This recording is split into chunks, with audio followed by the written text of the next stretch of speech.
Saudações, meus amigos, minhas amigas. Sejam bem-vindos mais uma vez para o nosso estudo. Nós estamos fazendo hoje a apresentação da obra O Evangelho segundo o Espiritismo, por Allan Kardec.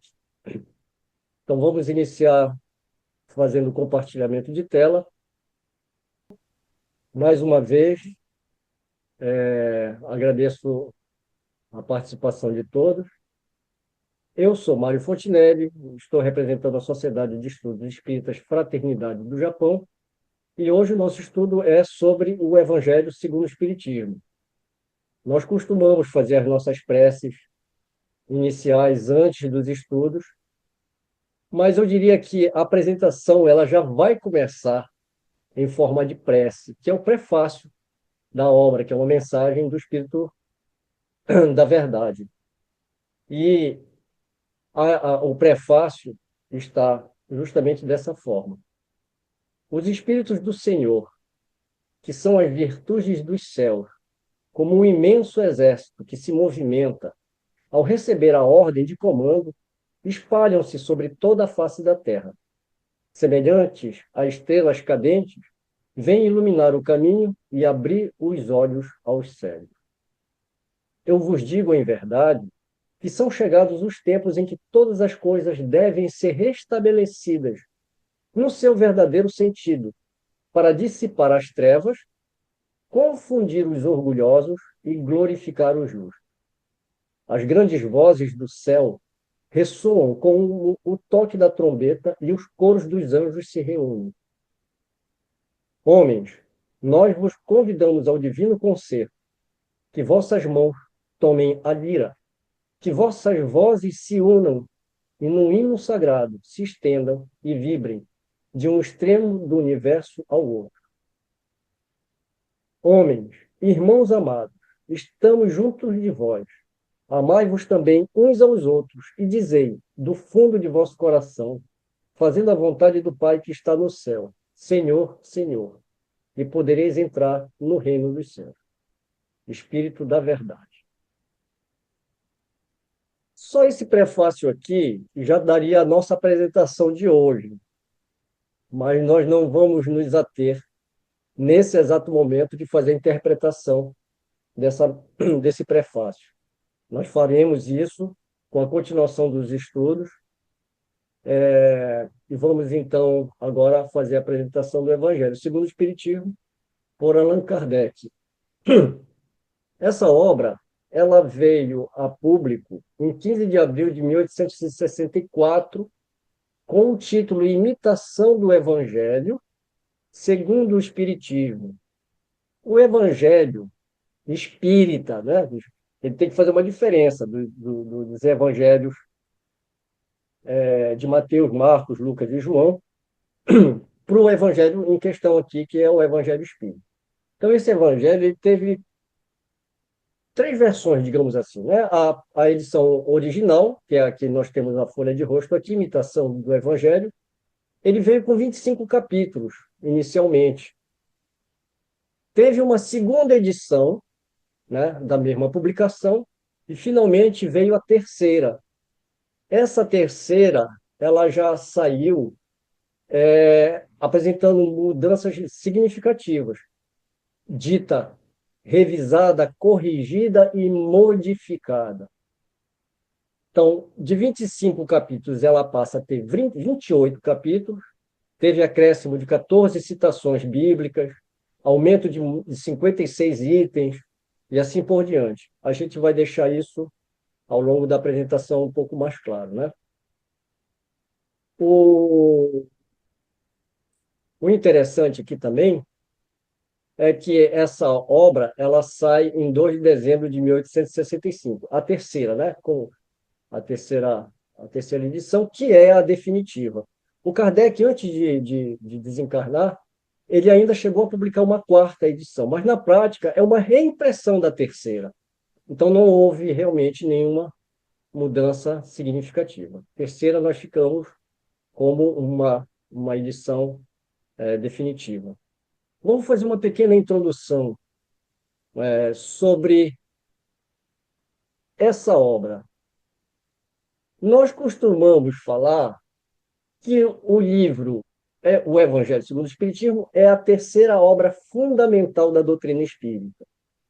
Ela foi publicada, como a gente sabe, em abril de 64. Eu falo 64, a gente, né, tem que lembrar que é o século, né, 19, 1864, com esse título, Imitação do Evangelho segundo o Espiritismo. Teve uma segunda publicação em 65, uma reedição, e em 66 a terceira edição, que é definitiva, já com o Evangelho segundo o Espiritismo. Mas o que eu queria chamar a atenção nessa introdução é que, como eu coloquei, quando a gente fala terceira obra fundamental, e é por isso que essa proposta do nosso estudo é a gente voltar um pouquinho lá atrás e ver como é que foi construída as obras espíritas. Porque dá a impressão que é assim, Kardec fez a comunicação com os espíritos, lançou um livro. Daqui a pouco ele pega mais informação e lança o segundo. Ele lança o terceiro e assim por diante. Nós vamos ver que, na verdade, é a sétima obra de Kardec. Porque, olha só, em 57, e quando a gente fala 57, a gente tem que lembrar que a pesquisa começou lá em 53, 54, 55. Então, não é uma obra que caiu do céu. Não é uma obra que foi escrita às pressas. Ao contrário, foi escrita com muita atenção, com muito critério, com muita observação.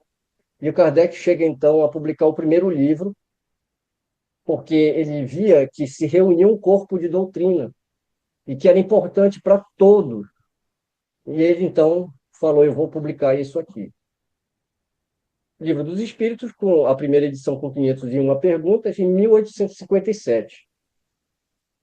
Passa-se um tempo e ele lança um segundo livro, Instrução Prática dos,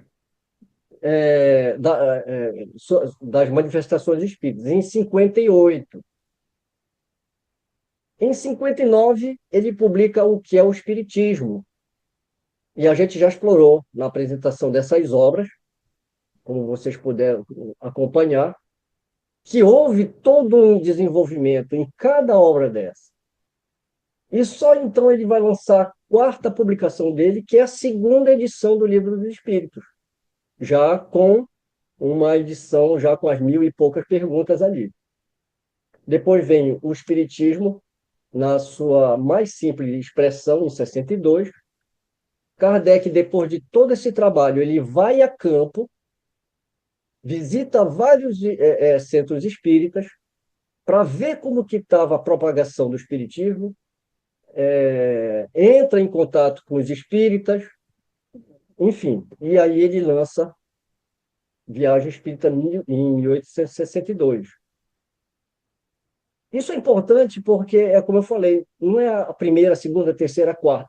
Há um trabalho árduo de Kardec até ele lançar, né? E muitas vezes ele já tem o conteúdo desses livros, mas ele não lança imediatamente. Ele faz o lançamento de muitos artigos na Revista Espírita, aguarda, inclusive, nesse movimento todo que ele está fazendo, ele também está fazendo o quê? Ele está fazendo a comunicação com os espíritos também.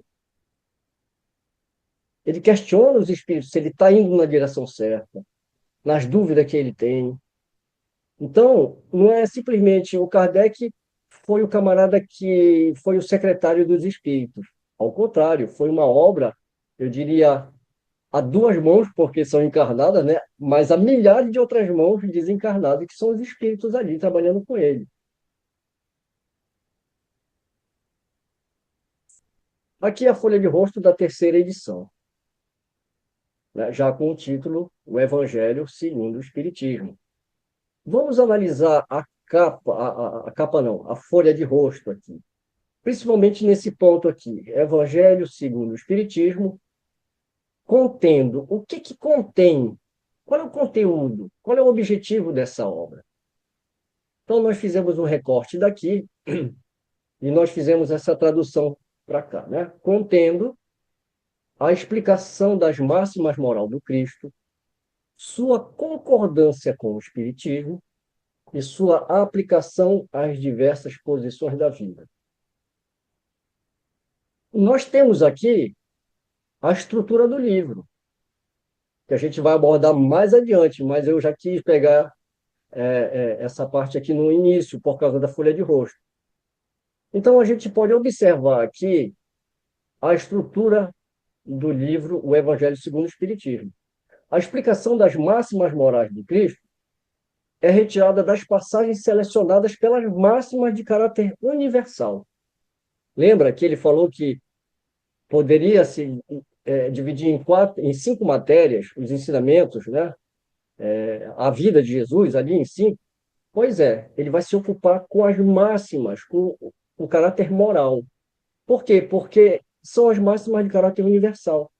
Então, é a explicação dessas máximas através das máximas moral do Cristo, e ele vai selecionar as passagens que ele vai retirar essas máximas. Sua concordância com o Espiritismo. Aí vem o quê? Ele traz a passagem e ele vai fazer uma exegese dessa passagem. Ele vai fazer uma dissertação sobre o tema proposto naquela passagem do ponto de vista do Espiritismo. Por quê? Porque o Evangelho, como eu falei, o Evangelho não é exclusivo, né, de um povo, de uma seita. O Evangelho é para a humanidade. Mas, se você é católico, inevitavelmente você vai interpretar essas passagens do ponto de vista dogmático. E o que o Kardec está fazendo? Ele está fazendo o estudo, uma dissertação do ponto de vista do Espiritismo. E qual é o ponto de vista do Espiritismo? O ponto de vista do Espiritismo são os princípios básicos. Por exemplo, o que nós não temos nas religiões dogmáticas?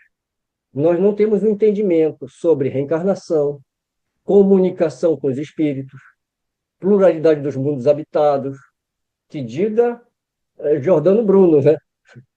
Evolução, vida espiritual, perispírito. Então, quando Kardec vai fazer as dissertações, ele está fazendo do ponto de vista do espiritismo.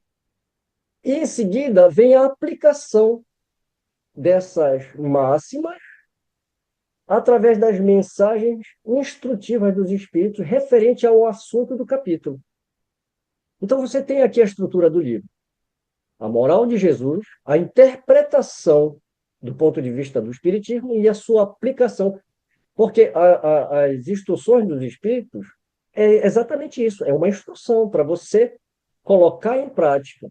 Como é que você coloca em prática? Então, lá eles vão dar as instruções. Como é que a gente pode colocar aquela moral em questão?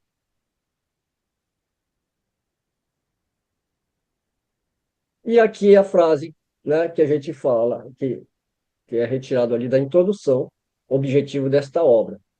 Muitas passagens do Evangelho, da Bíblia e dos autores sagrados em geral são ininteligíveis e muitas mesmo parecem absurdas por falta de uma chave que nos dê o seu verdadeiro sentido. Essa chave está inteirinha no Espiritismo, como já se convenceram os que estudaram seriamente a doutrina, e como ainda melhor se reconhecerá mais tarde. Então, nós temos que voltar um pouquinho no tempo, porque para a gente chegar no Evangelho, para Kardec chegar e poder analisar do ponto de vista da doutrina espírita, ele teve que uma primeira fase, que a gente, eu vou chamar de base doutrinária. Porque onde que a gente vai estudar esses princípios no Espiritismo? No Livro dos Espíritos, na instrução prática sobre as manifestações espíritas, no livro O que é o Espiritismo, e finalmente no Livro dos Médiuns, que veio praticamente substituir a instrução prática.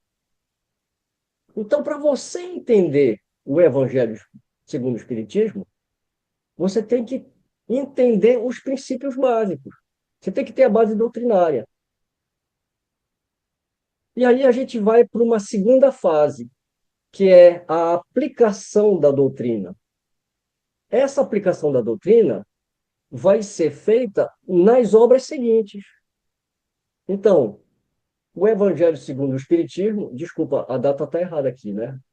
Eu acho que na hora de fazer a edição aqui eu não corrigi. né? O Evangelho segundo o Espiritismo. Depois você tem o céu e o inferno, ou a justiça divina, segundo o Espiritismo. O primeiro livro aqui, no caso o Evangelho, ele vai tratar a moral, exclusivamente a parte moral, mas com os princípios espíritas. O céu e o inferno, ele é, eu diria que Kardec é um pioneiro quando ele vai fazer um estudo comparativo das religiões, porque é nesse livro que ele vai comparar o céu e o inferno católico, o céu e o inferno pagão e o céu e o inferno espírita. Então, nesse livro, ele vai fazer esse comparativo, aplicando o conhecimento da base doutrinária. E, finalmente, a Gênese, que vai tratar dos milagres e as predições. Mas, segundo o Espiritismo, novamente, a gente falando sobre, né, a importância de a gente ter essa base. Por isso que, muitas vezes, a gente vê em algumas casas espíritas que a primeira obra oferecida para quem chega é o Evangelho, não é verdade? Né? Não, não falo que são todas, mas uma grande maioria oferece o Evangelho. E eu diria, não diria que é um erro, mas eu diria que, segundo o próprio conselho de Kardec, você quer conhecer o Espiritismo, comece com o que é o Espiritismo, o Livro dos Espíritos, o Livro dos Médiuns e Revista Espírita. Isso está no Livro dos Médiuns. Né? Então, por quê? Porque ele fala, se você não tiver a base doutrinária, você vai continuar fazendo interpretação do Evangelho por um atavismo. Você vai continuar olhando para o Evangelho com os dogmas que a gente está, né, já acostumado. Então, a gente acaba não ressignificando. A gente simplesmente sai da igreja, mas a gente traz os dogmas da igreja para dentro do Espiritismo, por falta da base doutrinária. E tem uma outra coisa que eu escuto muito, né? A pessoa falar que Kardec é cético, e por isso que eu me atrevi a fazer um comentário aqui. Será que ele era cético ou ele era cauteloso e irracional? Eu acredito que Allan Kardec ele era cauteloso e irracional. Cético, nem tanto. Né? Poderia até ter um pouco de ceticismo em alguns pontos, mas nem tanto. Por quê? Sua formação com Pestalozzi, em Verdun, moldou nele um espírito racional, observador e pedagógico, voltado à formação integral do ser humano. Isso o levou a adotar uma postura metódica e crítica diante do mundo, sem aceitar nada por simples autoridade.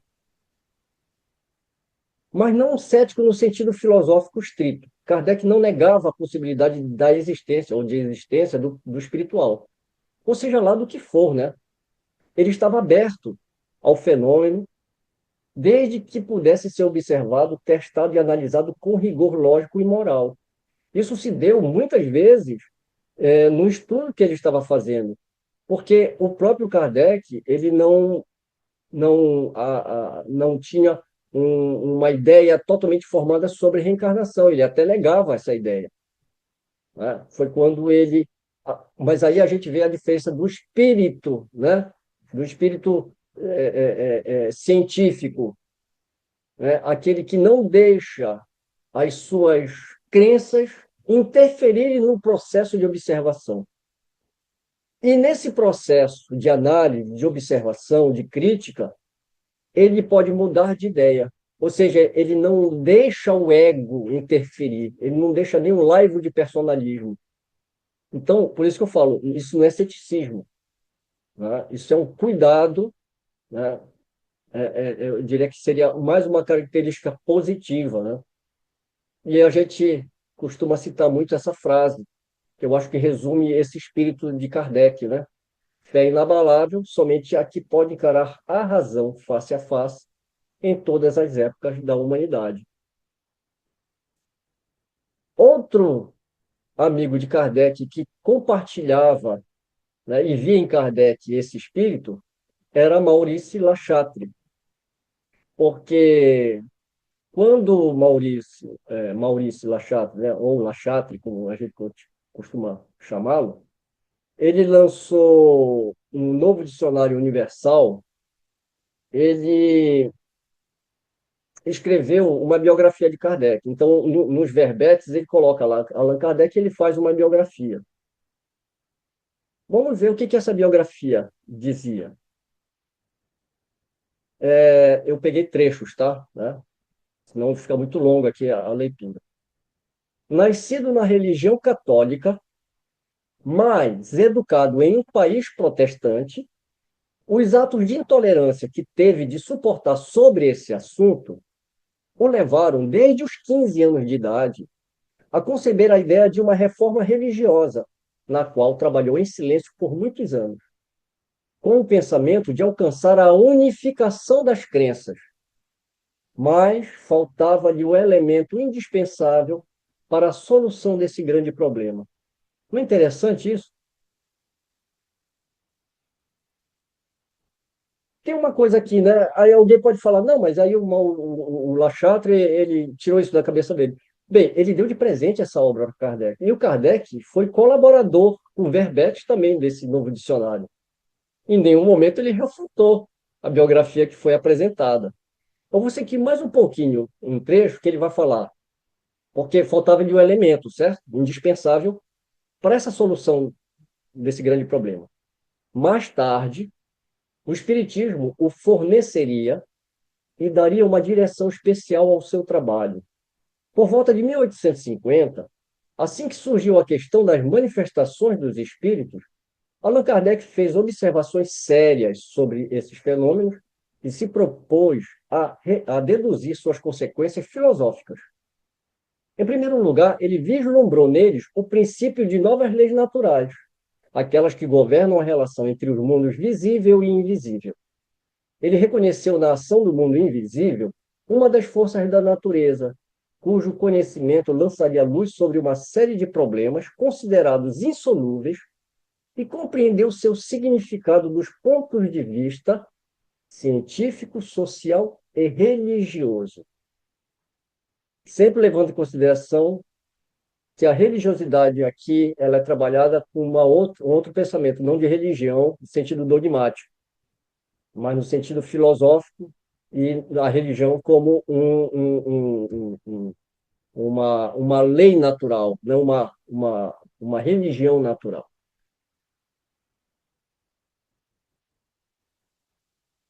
Kardec teve também revelações sobre a missão que ele estava incumbido. Essas comunicações que a gente vai ler e analisar aqui, elas estão em obras póstumas.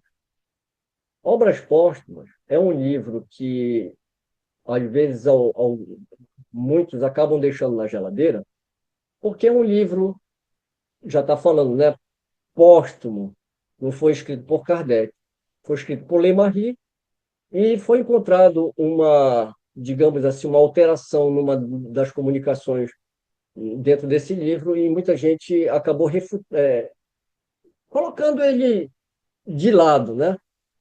E aí a gente vai falar um pouquinho, né, sobre os manuscritos que estão sendo traduzidos nesse exato momento, que ajuda a gente a entender e jogar luz em muita coisa que está no Obras Póstumas. Tem coisas que são muito importantes.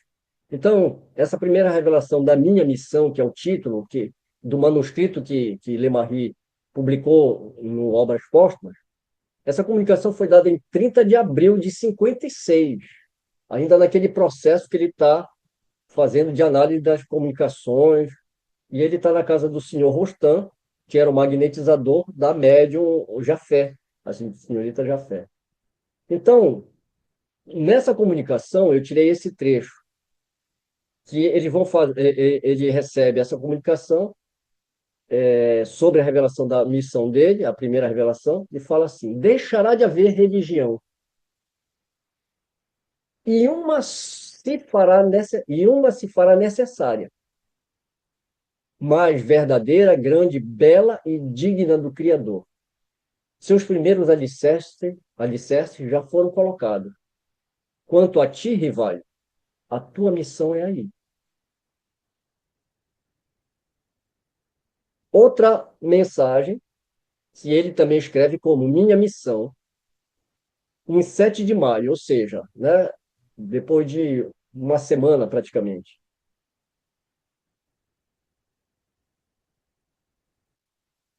Kardec vai perguntar a Hahnemann, o espírito, né?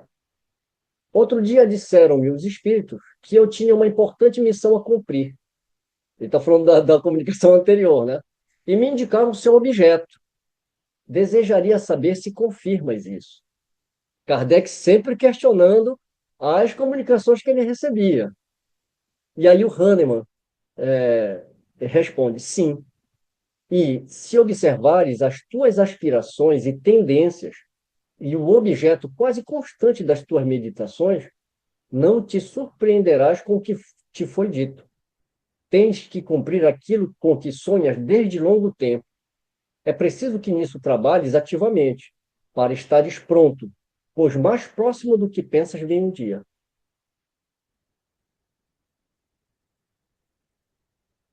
Quer dizer, que aspirações que ele está falando? Né? Desde muito tempo. E ele continua fazendo perguntas. Para desempenhar essa missão, tal como a concebo, são-me necessários meios de execução que ainda não se acham ao meu alcance. Então, ele não vê uma possibilidade de realizar isso. Né? Ele fala que ele não tem, né, esses meios. Deixa que a providência faça a sua obra e serás satisfeito. E nós vamos para mais uma comunicação, agora já em 12 de junho de 56. Foi na casa do senhor C, que muitas vezes ele não colocava o nome completo, né? E a médium era a senhorita Aline. A pergunta que Kardec faz agora é dirigida ao espírito da verdade. Bom espírito, eu desejara saber o que pensas da missão que alguns espíritos me assinaram. Isso é curioso, né? Porque o espírito vem e fala da missão dele. Ele vai e pergunta para Hahnemann. Passa um tempo e ele fala, agora eu vou falar com o chefe, né? Vai lá e pergunta diretamente ao espírito da verdade. Então ele quer saber, né, o que o espírito da verdade pensa sobre o que alguns espíritos estão falando dessa missão que ele tem. Confirmo o que te foi dito, mas recomendo-te muita discrição se quiseres sair-te bem. Tomarás mais tarde conhecimento de coisas que te explicarão o que ora te surpreende. Não esqueças que podes triunfar como podes falir. Neste último caso, outro te substituiria, porquanto os desígnios de Deus não se assentam na cabeça de um homem. Isso é muito grave e é coisa para a gente refletir. Não existem homens infalíveis. E mesmo que eles falhem,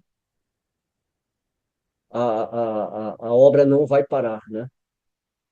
E o Kardec continua perguntando. Nesse caso, reclamo a tua assistência e a dos bons espíritos, no sentido de me ajudarem e ampararem na minha tarefa. A nossa assistência não te faltará, mas será inútil se, de teu lado, não fizeres o que for necessário. Tens o teu livre-arbítrio, do qual podes usar como entenderes. Nenhum homem é constrangido a fazer coisa alguma. Quanta coisa para a gente meditar e comentar. Mas se a gente fizer isso, a gente não termina a apresentação, né? Vamos guardando esses ensinamentos aqui. Kardec continua perguntando: que causas poderiam determinar o meu malogro? Seria a insuficiência das minhas capacidades? Não, mas a missão dos reformadores é cheia de escolhas e perigos. Previno-te de que é rude a tua, porquanto se trata de abalar e transformar o mundo inteiro. A gente vê o legado que a gente tem na mão, né? E o Espírito da Verdade continua a comunicação, falando: suscitarás contra ti ódios terríveis. Inimigos encarniçados se conjurarão para a tua perda. Ver-te-ás abraços com a malevolência, com a calúnia, com a traição mesma dos que te parecerão os mais dedicados. As tuas melhores instruções serão desprezadas e falseadas. por mais de uma vez sucumbirás sob o peso da fadiga. Numa palavra, terás de sustentar uma luta quase contínua, com o sacrifício do teu repouso, da tua tranquilidade, da tua saúde e até da tua vida, pois, sem isso, viverias muito mais tempo. Ora bem, não pouco recuam quando, em vez de uma estrada florida, só veem sobre os passos urzes, pedras agudas e serpentes. Para tais missões não basta a inteligência. Faz-se mister, primeiramente, para agradar a Deus, humildade, modéstia e desinteresse, visto que Ele abate os orgulhosos, os presunçosos e os ambiciosos. Aqui eu poupei o nosso tempo, mas eu não posso me furtar de lembrar que essa comunicação, o Kardec vai escrever ela, né, ele vai escrever a nota dessa comunicação depois de 10 anos. Então, no final dessa mensagem, ele coloca: escrevo esta nota 1º de janeiro de 1867, 10 anos e meio depois que foi me dada essa comunicação, e atesto que ela se realizou em todos os pontos, pois experimentei todas as vicissitudes que me foram preditas. Andei em luta com o ódio dos inimigos encarniçados, com a injúria, a calúnia, a inveja e o ciúme. Libelos infames se publicaram contra mim. As minhas melhores instruções foram falseadas. Traíram-me aqueles em que eu mais confiança depositava. E assim por diante. E lá no finalzinho da nota ele ainda vai falar que, com tudo isso, ele se manteve firme e ele também, agora, no final da nota, ele começa agora a falar os recursos que ele recebeu dos espíritos. Então, se concretizou o que o Espírito da Verdade comunicou em todos os aspectos, principalmente no ponto da assistência. Então, ele agradece justamente que essa assistência nunca lhe faltou. E a gente vê realmente o papel missionário que o Kardec teve, né? Vamos falar sobre a preparação desse livro, que isso daqui é muito interessante. E a gente tem que dar um crédito também aqui para Charles Kempf. O Charles Kempf, que ele é o presidente da Federação Espírita Francófona, ele tem um artigo que foi publicado no Reformador, que é a revista da FEB, né? Em julho de 2014, baseado justamente nesses manuscritos que está agora no acervo, esses acervos dessas cartas está na Universidade Federal de Juiz de Fora, e baseado justamente nesse artigo do Charles Kemp, a gente foi também atrás dessas cartas aqui e a gente vai trazer isso aqui, né? Então, a preparação, ela começa, né, em agosto de 1863. Kardec estabeleceu-se em uma cabana de praia alugada em Santo Andrés, buscando isolamento para revisar e aprimorar o manuscrito da nova obra. Durante aproximadamente 50 dias, ele trabalhou intensamente, livre de outras preocupações, e contou com a assistência de espíritos elevados, incluindo o espírito de verdade. Bem, eu fui lá no Google, coloquei aqui o endereço da Sociedade Espírita Parisiense de Estudos Espíritas e coloquei a Rua de la Plage. A Rua de la Plage, ela vai aparecer no finalzinho da carta de número 177, que eu vou apresentar agora para vocês, né? Uma parte delas. Porque ele fala para Amélie: olha, eu esqueci de te avisar, e quando você me mandar as cartas, manda para esse endereço. Então tá lá, Rua de la Plage.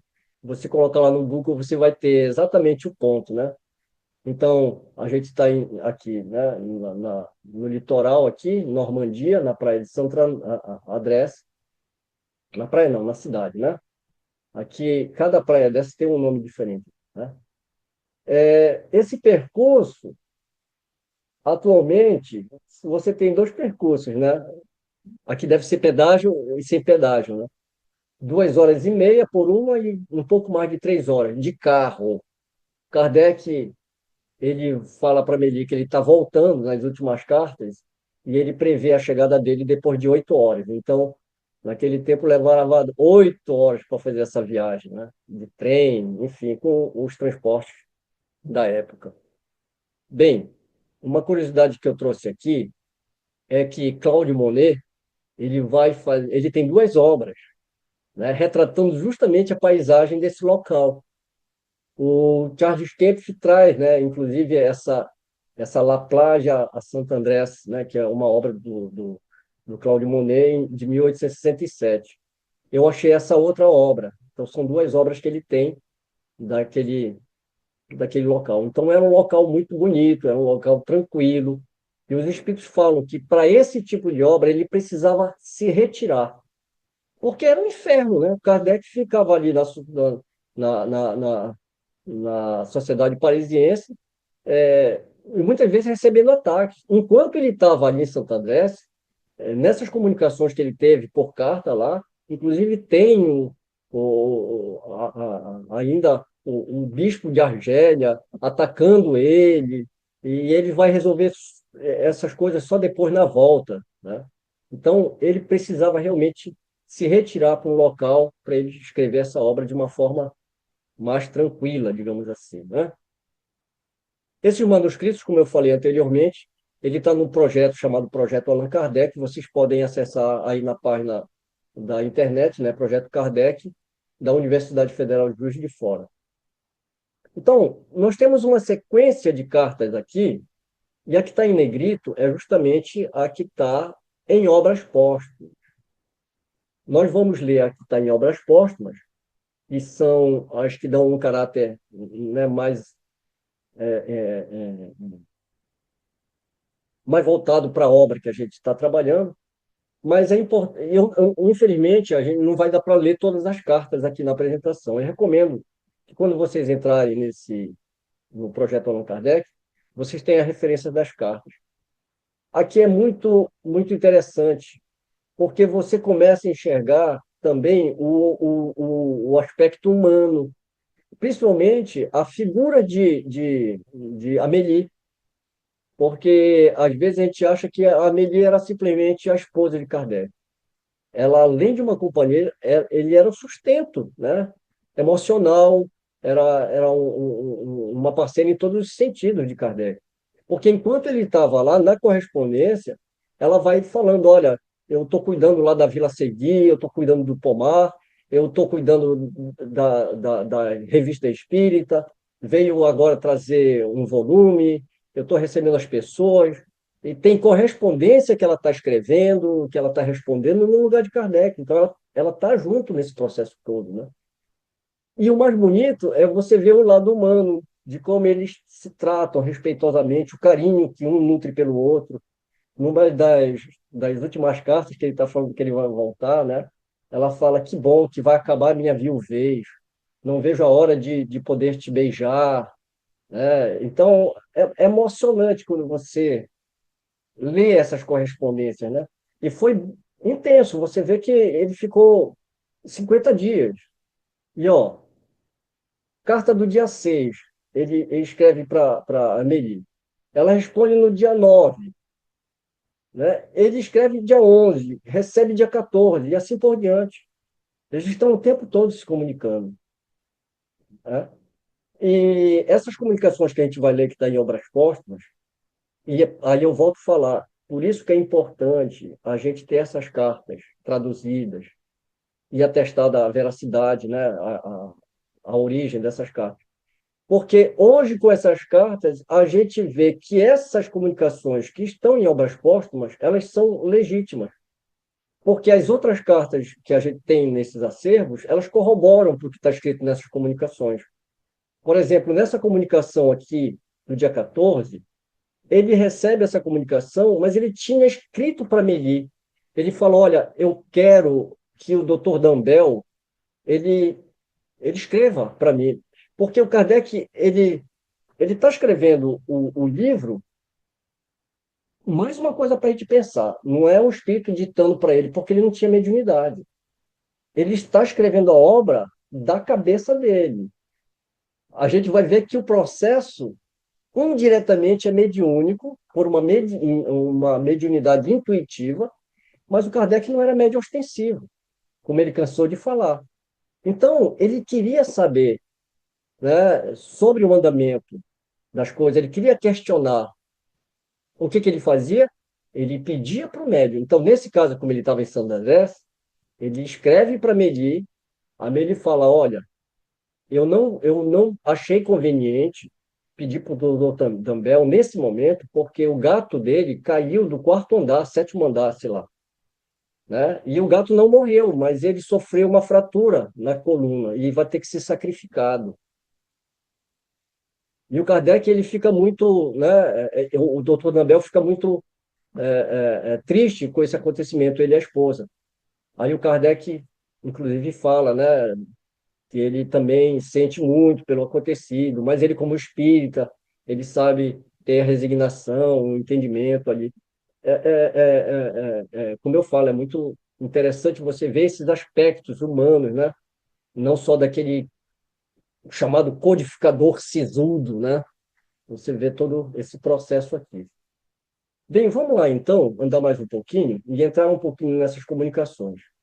Foi publicado em obras póstumas, exatamente como Kardec intitulou, Imitação do Evangelho, que é sobre o Evangelho. Então, ele estava, olha só, ele estava na Vila Seguir ainda, ele estava em Paris.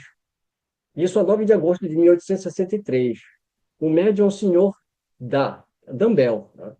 Porque tem muita coisa que a gente percebe isso na revista Espírita. Às vezes ele coloca o nome do médium, o nome do espírito, etc. e tal, por completo. E às vezes, quando ele vai colocar nas obras, ele omite, né? Então tem essas características. Aqui o médium é o senhor Dambel, né? Ele vai fazer uma pergunta. Que pensais da nova obra em que trabalho neste momento? Ele ainda não tinha feito o retiro. Este livro de doutrina terá considerável influência, pois que explana as questões capitais. E não só o mundo religioso encontrará nele as máximas que lhe são necessárias, como também a vida prática das nações, aurirá nele as máximas que lhe são, desculpa, como também a vida prática das nações, aurirá dele instruções excelentes. Fizeste bem enfrentando as questões de alta moral prática, do ponto de vista dos interesses gerais, dos interesses sociais e dos interesses religiosos. O Kardec está trabalhando na moral. A dúvida tem que ser destruída. A Terra e suas populações civilizadas estão prontas. Já de há muito os teus amigos de além-túmulo as eliminaram. Lança, pois, a semente que te confiamos, porque é tempo de que a Terra gravite na ordem radiante das esferas e que saia, afinal, da penumbra e dos nevoeiros intelectuais. Acaba a tua obra e conta com a proteção do teu guia, guia de todos nós, e com o auxílio devotado dos espíritos que te são mais fiéis e em cujo número digna-te de me incluir sempre. Kardec continua perguntando: que dirá o clero? O clero gritará heresia, porque verá que atacas decisivamente as penas eternas e outros pontos sobre os quais ele baseia a sua influência e seu crédito. Está falando dos dogmas, né? Gritará tanto mais quanto se sentirá muito mais ferido do que com a publicação de um livro dos espíritos, cujos dados principais a rigor poderia aceitar. Agora, porém, tu entraste por um novo caminho, no qual não poderá ele acompanhar-te. O anátema secreto se tornará oficial e os espíritas serão repelidos, como foram os judeus e os pagãos pela Igreja Romana. Em compensação, os espíritas verão aumentar-se-lhes o número, em virtude dessa espécie de perseguição, sobretudo com o qualificarem os padres de demoníaca, uma doutrina cuja moralidade esplenderá como um raio de sol pela publicação mesma do teu novo livro e dos que se seguirão. Então, aqui está falando que a igreja vai ficar mais incomodada com esse livro, porque vai atacar justamente os dogmas, e os livros que viriam não iam desempenhar o mesmo papel, né? O céu e o inferno, e a Gênese, tratando na mesma sequência, aproxima-se a hora em que te será necessário apresentar o Espiritismo qual ele é, mostrando a todos onde se encontra a verdadeira doutrina ensinada pelo Cristo. Aproxima-se a hora em que, à face do céu e da terra, terás de proclamar que o Espiritismo é a única tradução verdadeiramente cristã e a única instituição verdadeiramente divina e humana. Kardec vai fazer uma nota. Eu a ninguém dera ciência do assunto do livro em que estava trabalhando. Conservara de tal modo em segredo o título que o editor, Sr. Didier, só o conheceu quando da impressão. Esse título foi, a princípio, imitação do Evangelho. Mais tarde, por efeito de reiteradas observações do mesmo Sr. Didier e de algumas outras pessoas, mudei-o para o Evangelho segundo o Espiritismo. Assim, as reflexões contidas nas comunicações seguintes não podem ser tidas como fruto de ideias preconcebidas do médium. Ele fala aqui, né? Comunicações seguintes, porque ele coloca essa nota acima. Eu deixei essa nota para o fim. Então, o Kardec está falando que o médium não podia saber de que obra, porque ele não tinha falado para ninguém, né? Provavelmente, quem sabia era a própria Amélie, né? Mas ninguém, o que atesta a veracidade dessa comunicação. A outra comunicação, que é a de 14 de setembro, né? Ele coloca uma nota aqui. Eu solicitara para mim uma comunicação sobre um assunto qualquer e pedia que ela me fosse enviada para o meu retiro de Santa Adélia. Esse pedido ele faz para Amélie. Está na carta de número, eu acho que é 237, mas vai estar aqui, a gente vê isso um pouquinho mais para frente. Aí vem, né, a resposta, a pergunta dele. Ele não formulou uma pergunta, né? Ele pediu uma comunicação. Quero falar-te de Paris. Embora isso não me pareça de manifesta utilidade, uma vez, esses grifos são nossos, tá? Uma vez que minhas vozes íntimas se fazem ouvir em torno de ti e que teu cérebro percebe as nossas inspirações, com uma facilidade que nem tu mesmo suspeitas. Nossa ação, principalmente a do Espírito de verdade, é constante a teu derredor e tal que não a podes negar. Ou seja, ele está fazendo ali, ele tem a mediunidade intuitiva que todos nós temos, né? Então, o que eles estão falando é que as vozes íntimas se fazem ouvir em torno de ti. Assim sendo, não entrarei em detalhes ociosos a respeito do plano de tua obra, plano que, segundo meus conselhos ocultos, modificar-te tão ampla e completamente. Compreendes agora porque precisávamos ter-te sob as mãos livres, livre de toda preocupação outra que não a da doutrina. Uma obra como a que elaboramos de comum acordo, né? Os espíritos estão ali, né? Necessita de recolhimento e de insulamento sagrado. Aqui confirma, né, que o Kardec ele precisava desse retiro. Com esta obra, olha que bonito, o edifício começa a libertar-se dos andaimes e já se lhe pode ver a cúpula desenhar-se no horizonte. Continua, pois, sem impaciência e sem fadiga. O monumento estará pronto na hora determinada. Você sabe o que eu acho interessante quando ele usa essa figura aqui dos andaimes? O andaime só pode ser tirado quando a base está forte.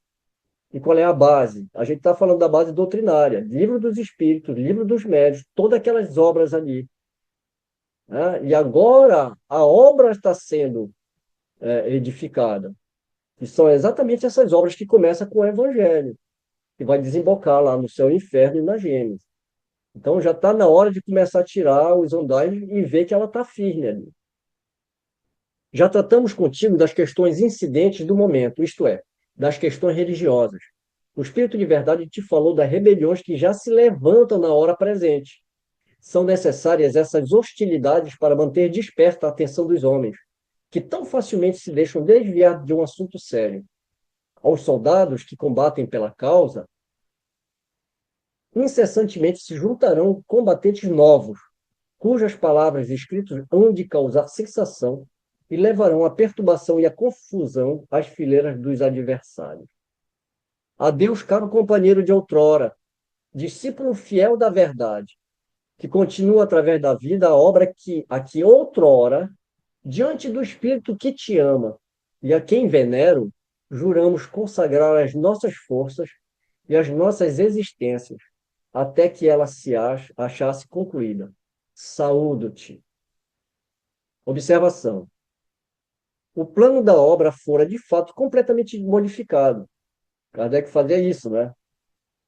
O que, sem dúvida, o médium não podia saber, pois que ele estava em Paris e eu em Santo Andrés.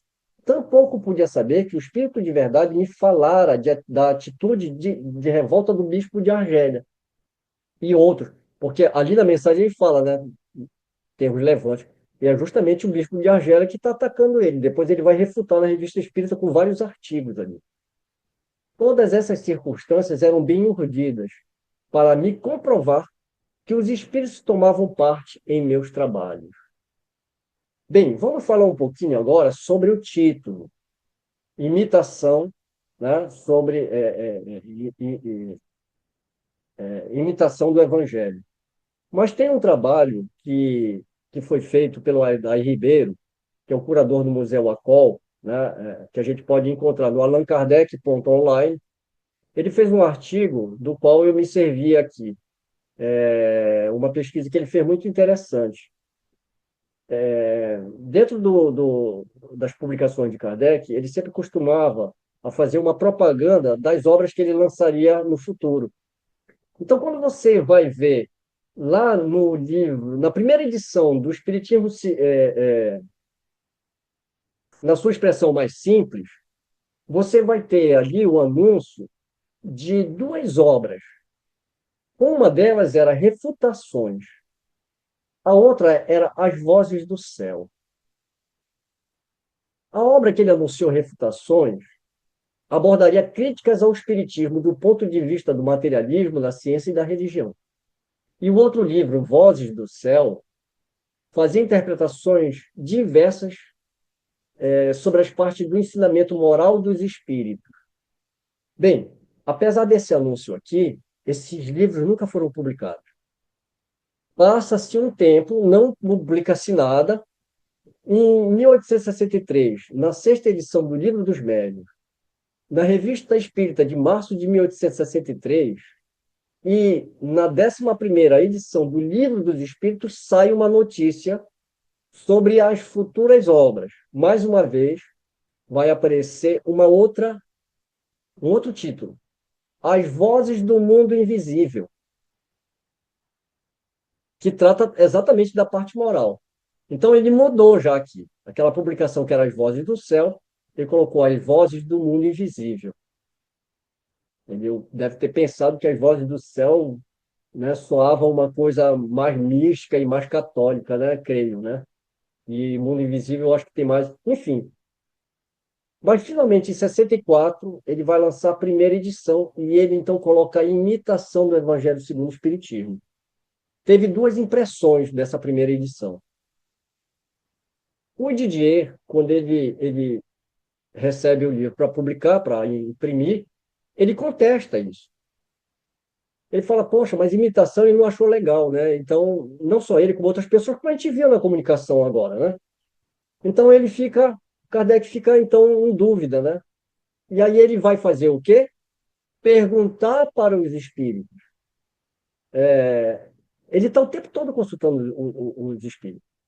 Então, nessas comunicações, ele consegue falar, então, com o espírito do Dr. Demeure.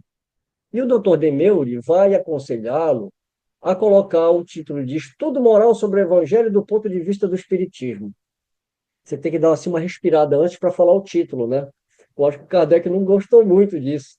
E o Kardec fala, olha, não é bem o que eu estou pensando. E aí ele fala, eu gostaria de consultar, então, né, o Espírito da Verdade. E aí ele muda, então, para a moral do Evangelho segundo o Espiritismo, né? E, finalmente, na segunda edição, em diante, que é a terceira, né, na verdade, aqui está a segunda edição, mas a segunda em termos de impressão, né? A terceira edição definitiva, ele ele vai mudar para o Evangelho segundo o Espiritismo. Mas quando eu ouço, desde o começo, quando eu ouço falar imitação, às vezes a gente não tem um entendimento maior sobre esse título. Por que Kardec pensou em imitação? Então, a gente foi atrás desse significado, porque qual é o significado da palavra imitação no século XIX? Esse livro aqui são obras com o título de Imitação de Cristo, né? Imitação de Jesus. E o abaixo é a imitação da Virgem Maria. A palavra imitação, no contexto de obras como Imitação de Jesus, que é inspirada no clássico Imitatio Christi, de Thomas de Kempis, que é esse aqui, o primeiro, ou Imitação de Maria, carrega um significado profundamente espiritual e ético, enraizado na tradição cristã. A imitação implica adotar os ensinamentos, comportamentos e virtudes de Jesus ou de Maria, como exemplos a serem seguidos. Por exemplo, a imitação de Cristo enfatiza humildade, renúncia aos prazeres mundanos, caridade, obediência a Deus, etc. Imitação de Maria destaca pureza, submissão à vontade divina, amor materno, etc. No século XIX, imitação não tinha conotação negativa de falsificação, que hoje a gente fala, né? É imitação, é cópia, é alguma coisa que não é original, é falsificado, né? É uma coisa inferior, né? Que é comum no nosso uso moderno. Mas, no século XIX, em vez disso, era um conceito nobre associado à aspiração de alcançar a perfeição espiritual por meio do exemplo de figuras sagradas. Ou seja, eu vou imitar a conduta de Jesus, eu vou copiar. E eu acho que ele fez bem, né? Justamente porque Kardec estava pensando isso na época dele, mas chega na nossa época, a gente já tem uma visão diferente disso, né? Então, que bom que realmente ele trocou. Mas como é que se deu esse processo, né? Então, ele, mais uma vez, ele vai consultar os espíritos. Isso foi em 5 de março, isso lá na Vila Seguir, porque o Kardec também, depois que ele adquiriu aquela vila, ele usava aquilo como retiro também, né? Então, lá, ele, através da médium senhora Kazemaju, ele vai consultar o senhor Demeude. E aí ele vai falar: olha, meu editor, o senhor Didier, insiste fortemente para que eu mude o título da imitação do Evangelho. Ele afirma que a palavra imitação tem algo de muito místico e lembra por demais as obras católicas. Da imitação de Jesus Cristo, da imitação da Virgem e outras. A questão é importante porque diz respeito ao sucesso da obra. E é sobre esse ponto que gostaria de uma opinião. Está vendo como Kardec ele era muito, né, de questionar. Ele está questionando aqui a si próprio. Ele não está preocupado com, eu escolhi esse nome, tem que ser esse nome. Ele está preocupado com, como ele coloca aqui, ó, sucesso da obra. Então, ele não pensa duas vezes em refazer alguma coisa, em mudar de opinião. Como ele esteve muito em dúvida, porque Didier falava para ele mudar, mas outras pessoas falavam que era muito adequado, né? Então ele quer a opinião. Só que o doutor Demeu ele fala assim: não seria melhor chamá-lo estudo moral do Evangelho do ponto de vista do Espiritismo? Mas para as outras obras é que entra uma coisa interessante. O doutor Demeu já está, a partir daqui, falando das outras obras que ele vai lançar. Mas para as outras obras que você tem que publicar, estudos filosóficos e religiosos sobre este ou aquele assunto, sempre do mesmo ponto de vista. Por isso que ele coloca aqui, do ponto de vista do espiritismo. Então, o que o doutor Demeu está falando aqui olha, eu vou te dar uma sugestão, mas quando ele termina do ponto de vista do espiritismo, é porque isso seria comum às outras obras. E o que é comum nas outras obras? Segundo o espiritismo, né? Estes são apenas conselhos amigáveis. Aceite-os como tal, porque o doutor Demeu sabia que ele não ia, né, concordar muito. Bem, aqui essa comunicação de número 217, que está lá no projeto dos manuscritos de Allan Kardec na Universidade Federal de Juiz de Fora. E aí ele continua fazendo pergunta, fala: olha, a gente não está avançando muito nesse assunto. Ele está falando com o doutor Demeu, né? Se você me permitir, eu vou me dirigir diretamente ao Espírito da Verdade, porque ele é sempre categórico, né, em sua resposta. A intimidade que Kardec tinha, né? Deixa eu perguntar para o Espírito da Verdade, né? Ele fala, meu amigo, chame-o, ele tem mais experiência do que eu. Ele o guia em seus trabalhos há muito tempo. Aí ele vai fazer o apelo ao Espírito da Verdade. E aí o Espírito da Verdade fala, olha, também eu estou aqui. Ouvi as perguntas e as respostas que nosso excelente amigo Demir lhe deu. Ser explícito. Ele é, porém, franco e amigo da verdade, mas não ousou se pronunciar. É preciso, sim, alterar o título da última obra. E aí é que Kardec se convence que ele tem que mudar a sugestão de moral, né, segundo o Espiritismo. Bem, no final dessa comunicação, aqui tem escrito eu, seria o Kardec. Aqui, na hora de fazer a transcrição, né, tem uma parte que está ilegível, você tem acesso a essas cartas, né? E aí fala, ex, categórico. Ao intitulá-la, por exemplo, A Moral do Evangelho segundo o Espiritismo, é exatamente o que o doutor Demeury falou, né? Ela se enquadrará melhor com o que está por vir e terá como título Os Milagres e as Predições do Evangelho segundo o Espiritismo. Aqui já está falando da Gênese, né? Será bem mais compreendido em sequência. A série de trabalhos doutrinários também será composta do seguinte modo: para a parte científica, o Livro dos Espíritos, o Livro dos Médiuns e o Livro dos Magnetizadores, que infelizmente Kardec não chegou a escrever. No discurso fúnebre, o Flammarion fala, né, que Kardec estaria trabalhando num livro que era Espiritismo e Magnetismo. Então, a parte científica faltou o livro dos magnetizadores, que a gente sente falta até hoje. Kardec não escreveu em vida esse livro. Ninguém, pelo menos, achou até hoje, né? Se achar, a gente dá pulo de alegria, né? Para a aplicação da doutrina. Então, você vê, tem a parte teórica e agora a aplicação. Então, para a aplicação daquela base doutrinária, ele já tem agora o trabalho de fazer a gênese, segundo o Espiritismo. A moral do Evangelho segundo o Espiritismo, que é o Evangelho segundo o Espiritismo. Os milagres do Evangelho segundo o Espiritismo, que ficou na Gênese, né? Ele trata desse assunto, né, dos milagres. O céu e o inferno segundo o Espiritismo, que é o céu e o inferno. A religião segundo o Espiritismo. O estado social e o reinado de Deus segundo o Espiritismo. Esses que estão em negrito são obras que ele não chegou a publicar. Então você vê que tem um plano de obra. Não é uma coisa que vai caindo do céu, né? É uma construção em conjunto. Esse documento é a carta, é o manuscrito de número 217. Vamos para o objetivo da obra. Muito embora a gente já falou, né, um pouco, né, sobre a obra, o objetivo e a estrutura meio espalhado nesses comentários aqui.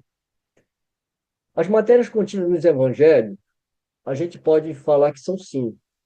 Isso Kardec falando na introdução do Evangelho segundo o Espiritismo.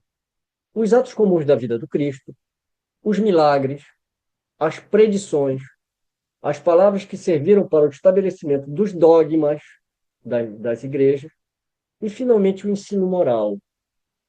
O ensino moral é o terreno onde todos os cultos podem reunir-se, a bandeira sob a qual todos podem abrigar-se, quaisquer que sejam suas crenças, porque jamais constitui matéria das disputas religiosas, sempre e por toda parte suscitadas pelas questões dogmáticas, porque a maioria delas se agarra mais à parte mística do que à parte moral. Para os homens, em particular, aquele código é uma regra de conduta que abrange todas as circunstâncias da vida pública e privada. O princípio de todas as relações sociais que se fundam na mais rigorosa justiça é, finalmente, e acima de tudo, o roteiro infalível para a felicidade vindoura, o levantamento de uma ponta do véu que nos ocultava a vida futura. E complementando, é essa parte que será o objeto exclusivo dessa obra. Eu destaquei aqui, mas ela é uma continuação, né? Então, qual é o objetivo da obra? exclusivamente a parte moral. Todo mundo admira a moral evangélica. Todos lhe proclamam a sublimidade e a necessidade, mas muitos o fazem por confiança, baseados no que ouviram dizer, ou sobre a fé em algumas máximas que se tornaram proverbiais. Poucos, no entanto, a conhecem a fundo e, menos ainda, são os que a compreendem e sabem deduzir as suas consequências. A razão disso está, em grande parte, na dificuldade que apresenta a leitura do Evangelho, ininteligível para grande número de pessoas. A forma alegórica e o misticismo intencional, como a gente vê nas parábolas, né, da linguagem, fazem com que a maioria o leia por desencargo de consciência e por dever, como leem sem as entender, como leem as preces sem as entender, isto é, sem proveito. Reunimos nesta obra os artigos que podem constituir, a bem dizer, um código moral universal, sem distinção de cultos. O essencial era colocá-lo ao alcance de todos mediante a explicação das passagens obscuras e o desdobramento de todas as consequências, tendo em vista a aplicação dos ensinos às diversas situações da vida. Foi o que tentamos fazer com a ajuda dos espíritos bons que nos assistem. E, finalmente, então, a gente vai ver aqui essas matérias contidas, né, no, nos evangelhos. Os milagres e as predições, por exemplo. O Kardec ele não aborda no Evangelho segundo o Espiritismo, mas ele aborda onde? Os milagres ele vai abordar, as predições ele vai abordar na Gênesis. As palavras que serviram para o estabelecimento dos dogmas, ele vai tratar no comparativo das religiões, no céu e inferno. E os atos comuns da vida do Cristo? Bem, o Kardec ele não vai fazer nenhuma obra, porque alguns meses antes do Evangelho ser publicado, Ernest Renan publica um livro chamado Vida de Jesus. O Vida de Jesus foi publicado em 63, como eu falei, um pouquinho antes da publicação do Evangelho segundo o Espiritismo. E neste livro, o Renan propõe um estudo histórico da vida de Jesus, sem recorrer ao sobrenatural. Ou seja, ele tenta descrever a vida de Jesus como a de um homem extraordinário, mas não como um Deus. A gente pode dizer que Renan ele é um precursor do que a gente chama hoje do estudo do Jesus histórico, né? O Kardec ele vai ler esse livro, vai achar muito interessante, mas ele vê também alguns aspectos ali que o Renan não observa. Ele observa mais como um materialista do que um espiritualista. E o que Kardec vai fazer? Novamente, Kardec vai perguntar para os espíritos. O médium é o senhor Dandel. Essa comunicação está em Obras Póstumas, que data do dia 14 de outubro de 63. Ele vai perguntar sobre a obra de Renan, Vida de Jesus, por Ernest Renan. E ele vai perguntar para Erasto, que efeito produzirá a vida de Jesus de Renan? Enorme efeito. Grande será a repercussão no clero, porque esse livro derroca os próprios fundamentos do edifício em que ele se abriga há 18 séculos. Não se trata de um livro irrepreensível, longe disso, porque reflete uma opinião exclusiva que se circunscreve no círculo acanhado da vida material. Seu autor se inclui nessa legião de espíritos encarnados que se podem classificar como demolidores do velho mundo, tendo por missão nivelar o terreno sobre o qual se edificará um mundo novo mais racional. Então, a gente já vê aqui, né, o trabalho de Renan. Então, sem o suspeitar, Renan aplainou o caminho para o espiritismo. Isso é muito interessante, né? Porque tem uma coisa também. O livro de Renan, ele foi parar no Index, né? Ele acabou também fomentando ódios enormes do clero. E, aliás, por falar em Index, no mesmo ano que o Vida de Jesus foi para o Index, o Evangelho segundo o Espiritismo também foi, né? E as outras obras de Kardec também anteriores foram parar no Index. E o Index só foi, aliás, a gente fala retirar, mas eles não retiraram. Na verdade, o Index se extinguiu, né? Enquanto existia o index, os livros proibidos estavam lá. A gente não tem notícia de outros livros de Kardec, né? Até o Evangelho segundo o Espiritismo, eles foram todos parar lá. É lógico que houve umas discordâncias é, de Renan, ele acabou criticando o espiritismo, etc. e tal. Mas quando a gente busca na revista Espírita, a gente tem vários artigos também, né, a respeito de Kardec falando sobre esse livro também. Vamos falar um pouquinho do controle universal do ensino dos espíritos. Isso é interessante a gente observar uma coisa. O controle universal do ensino dos espíritos, ele aparece no Evangelho segundo o Espiritismo.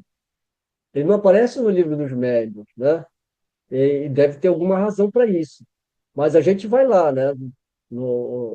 Na introdução, na segunda parte, né, da introdução, que é a autoridade da doutrina espírita, e a gente tem lá o controle universal do ensino dos espíritos.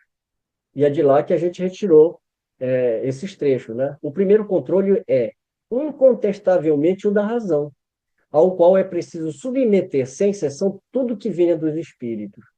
Ou seja, a razão, usar a razão. Primeiro controle. A garantia séria do ensino dos espíritos está na concordância que existe entre as revelações que eles façam espontaneamente, por meio de grande número de médiuns estranhos uns aos outros e em diversos lugares.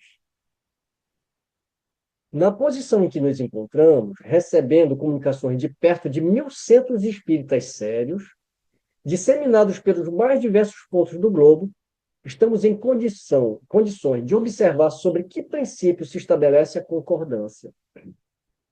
Esse controle universal é uma garantia para a unidade futura do Espiritismo e anulará todas as teorias contraditórias. Tem um trabalho que foi feito pelo Washington Luiz Nogueira Fernandes. Está publicado numa página da internet chamada Acervo Digital. Se eu não me engano, é esse. Mas tem um link aqui. Se vocês acessarem esse link, ele fez uma lista dos 37 países onde o espiritismo se fez presente no tempo de Allan Kardec, né? Eu achei que está um pouco desorganizado pela estrutura do site. Eu ia até fazer isso, né, organizar numa planilha, mas não tive tempo. Mas eu vou acabar fazendo isso. E é bem interessante, né? Ele localiza todas as comunicações que Kardec teve nesse período todo. Foram mais de 37 países, vários espíritos, várias localidades. Então, por isso que a gente fala, né? Hoje em dia, a gente tem aceitado muitas comunicações, muitos livros.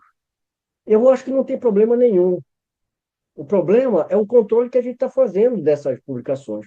Porque não se pode simplesmente pegar uma obra, e simplesmente descartar. A gente precisa primeiro passar pelo crivo da razão e analisar aquela informação. Como? Esperando que outros espíritos se manifestem a respeito daquele assunto, como fazia Kardec. O Kardec ele não descartava uma comunicação, a não ser que ela fugisse da razão. Isso daí sim. Mas se houvesse uma coerência, mesmo assim ele aguardava. Por quê? Porque ele sabe que quando a verdade é trazida por vários espíritos, em vários lugares. Então, nós temos muitas obras espíritas que elas podem ser trabalhadas dessa forma. Vamos analisar em quantas obras aparecem aquele mesmo princípio. Por quantos médiuns está vindo aquela comunicação? É o segundo. Por isso que ele fala que o controle universal é garantia para a unidade futura do Espiritismo e anulará todas as teorias contraditórias. Uma coisa para a gente meditar também. Bem, a gente já está se encaminhando para o final e eu trouxe algumas curiosidades aqui e eu tenho que dar o crédito, né, justamente dessa pesquisa que foi feita pelo Luiz Jorge Lira Neto. Ele fez essa pesquisa e trouxe esse resumo aqui sobre as instruções dos espíritos, que são as comunicações dos Espíritos no Evangelho segundo o Espiritismo. Então, nós temos aqui Espíritos de São Luís, Santo Agostinho, Fênix, enfim, Lázaro, Adolfo, etc. e tal, né? É, até São Vicente de Paulo. Aqui o número das comunicações que eles deram. As cidades de onde vieram essas comunicações. Paris, Bordeaux e assim por diante, né? Marmande, Argel, Bruxelas, Genebra. E o ano, que é o período, né, de 1858 e de 1863. Aqui a gente enxerga claramente o controle universal do ensinamento dos espíritos. Kardec deixa justamente esse controle, pelo menos no nosso ponto de vista, para mostrar que a parte moral, essa parte que é capital, ela não foi colhida de qualquer forma por um ou outro espírito. Há uma concordância, um trabalho feito para colocar essas instruções nessa obra. As Bíblias utilizadas. A Bíblia de Sassi, oficialmente a gente conhece ela como Bíblia de Port-Royal. Ela é uma, ela é uma tradução francesa da Bíblia Católica, iniciada por Antoine Lemestre. Você me desculpe, meu francês é péssimo, eu vou tentar fazer o máximo possível aqui. E concluída pelo seu irmão, sacerdote católico francês Louis Isaac Lemestre de Sassi, publicada entre 1667 e 1698, respeitando, e aqui está entre aspas, porque isso daqui são próprias palavras de Kardec, né? Porque ele indica lá na introdução do Evangelho segundo o Espiritismo que ele está usando essa Bíblia escrupulosamente a tradução original. Essa Bíblia foi uma das mais populares traduções do francês da Bíblia Vulgata, embora sobre a suspeita de conter um certo protestantismo.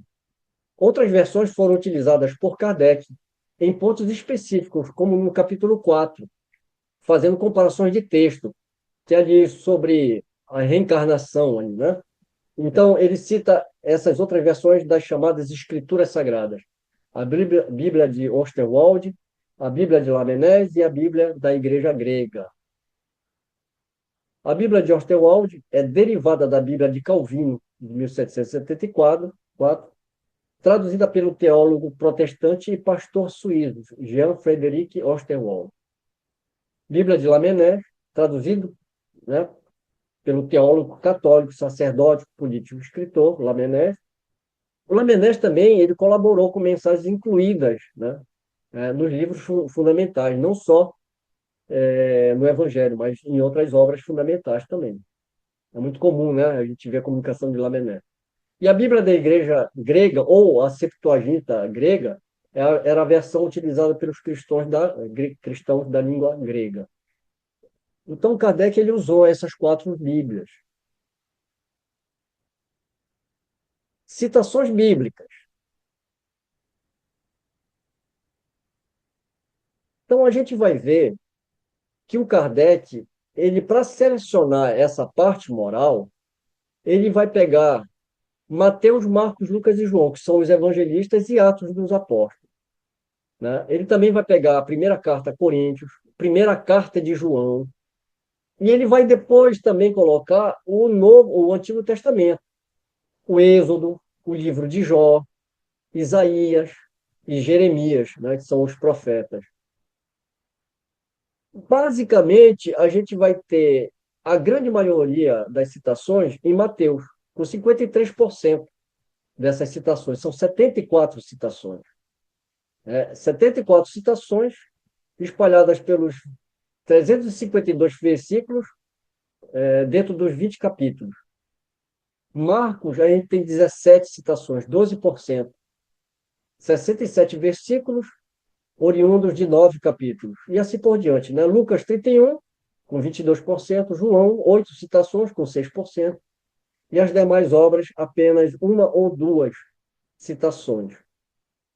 O que chama atenção aqui, porque a gente não vai entrar na estrutura do livro, nessa apresentação, a gente vai deixar isso para os estudos da obra, que a gente vai iniciar posteriormente, para a gente ver capítulo a capítulo essa estrutura. Mas a gente pode dizer que os quatro primeiros, de antemão, a gente já pode dizer que esses quatro primeiros capítulos, você tem exatamente a base doutrinária, né? Aqueles primeiros quatro capítulos, ele está falando sobre o espiritismo ali. Os títulos, às vezes, enganam a gente, mas você vai ter a reencarnação, você vai ter o mundo espiritual, vai ter a pluralidade dos mundos habitados. Santo Agostinho vai falar, né, das moradas. Então você tem todos os conceitos básicos do espiritismo nos primeiros quatro capítulos. Mas o cerne, o grosso, digamos assim, é o evangelho, é o Sermão do Monte, que está praticamente em Mateus ali. E, como eu falei, a gente vai explorar isso a partir do início dos estudos da obra propriamente dita. É, artigos da Revista Espírita que foram utilizados para fazer parte do Evangelho segundo o Espiritismo. Não foram poucos, né? Essa parte do conteúdo que existe no Evangelho segundo o Espiritismo são diversos artigos que foram publicados entre 58 e 64 na Revista Espírita. Agora, ocasionalmente, tem diferenças, por exemplo, nos textos. Às vezes é mudança de título, é inversão, acréscimo, supressão de frases e parágrafos, alteração na identidade dos espíritos e em datas. Então, ou seja, o Kardec ele vai fazer uma reestruturação desses artigos, ele deixa na Revista Espírita original, né? Mas ele vai fazer uma síntese para ser uma forma mais didática, né? E ele coloca. Então, nós temos aqui, ó, Revista Espírita de 58, agosto, novembro, 60 a gente tem de outubro, novembro, e aqui os artigos, a caridade, de São Filipe de Paulo, problemas morais sobre suicídio, a caridade material é a caridade moral, né, que é da irmã Rosália, né, os órfãos, e assim por diante. E, finalmente, meus amigos, a gente vai chegando no final da nossa apresentação. Eu espero ter cumprido a nossa primeira missão aqui, que é uma breve apresentação dessa obra. E a gente não poderia deixar de terminar essa apresentação. Nós iniciamos com um prefácio com a mensagem do Espírito da Verdade. E eu quero encerrar com uma prece escrita por Allan Kardec, de próprio punho, e resgatada nesses manuscritos, né? Em 2 de dezembro de 1866. Ele diz assim: Senhor Deus Todo-Poderoso, quanto mais medito sobre o objetivo final do espiritista, e aqui uma observação, né?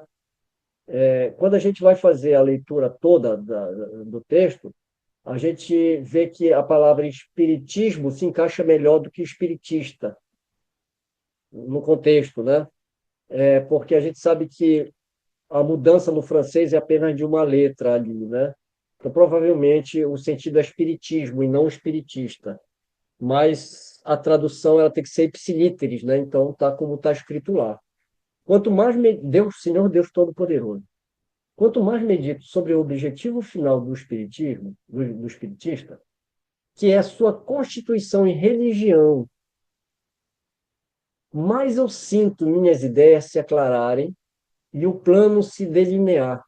Sem dúvida, graças à assistência de vossos mensageiros.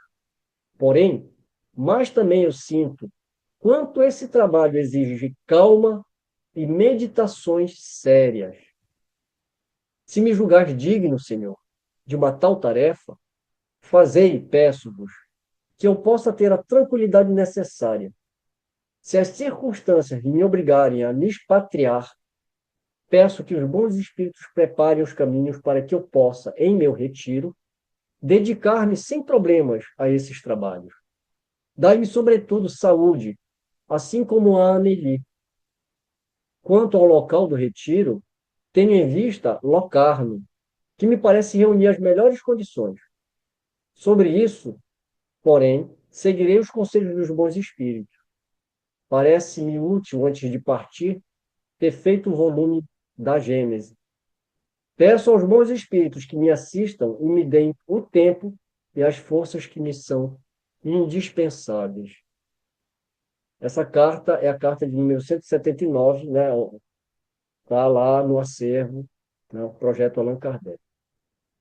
Veja bem, ele está escrevendo isso em dezembro de 66. Você nota o quão ele estava abatido e cansado, né? E ele estava até com medo de tantos ataques, a ponto de ter que sair da França. E ele fala ainda que se ele tiver que fazer isso, que ele quer ainda, onde ele for, continuar com a força de continuar a obra, de onde ele estiver. E ele se refere a Locarno. Locarno é uma cidade localizada no sul da Suíça, né? É uma região também, né, perto de um lago chamado Maggiore. Ali já é fronteira com a Itália, né? Então, a gente vê como o Kardec ele também está, né, o tempo todo em oração, em prece, pedindo aos bons espíritos, a Deus, né, que dê força dele continuar a caminhada. Eu faço dessa reflexão, dessa prece, a nossa prece de encerramento dessa apresentação, agradecendo também a paciência de vocês. Eu vou interromper então agora, nós já chegamos aqui no finalzinho da nossa apresentação. Eu vou interromper aqui nosso compartilhamento e a gente conversa um pouquinho. Bem, vamos começar com o Fernando então, né, Fernando? Fala aí, que é a tua vez agora, que estou quase rouco. O Evangelho é o estudo da moral.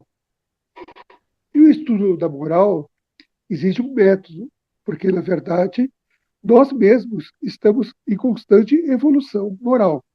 Não ficamos parados no tempo. E eu vou ler um trechinho de uma revista chamada La Ideia, da, da Federação Espírita Argentina. É aconselhável que, nos momentos difíceis, busquemos a orientação segura dos ensinamentos contidos em O Evangelho segundo o Espiritismo. Mais aconselhável ainda, porém, é que mantenhamos o hábito da leitura regular e da reflexão sobre as páginas esclarecedoras e consoladoras desta obra, o que nos ajudará a interiorizar esses ensinamentos, para que quando os desafios da vida se apresentarem a nós, estejamos preparados para exteriorizá-las em nossa conduta. Não se trata, portanto, de uma obra para ler-se uma única vez, à medida que progredimos em conhecimento e moralidade. Nos é possível aprofundar nos ensinos contidos em suas páginas, como se, em cada leitura deste livro, estivéssemos diante de uma nova obra que dá continuidade à que havíamos lido. Ou seja, o estudo constante que cada vez que a gente lê, a gente tem um entendimento diferente, mais profundo.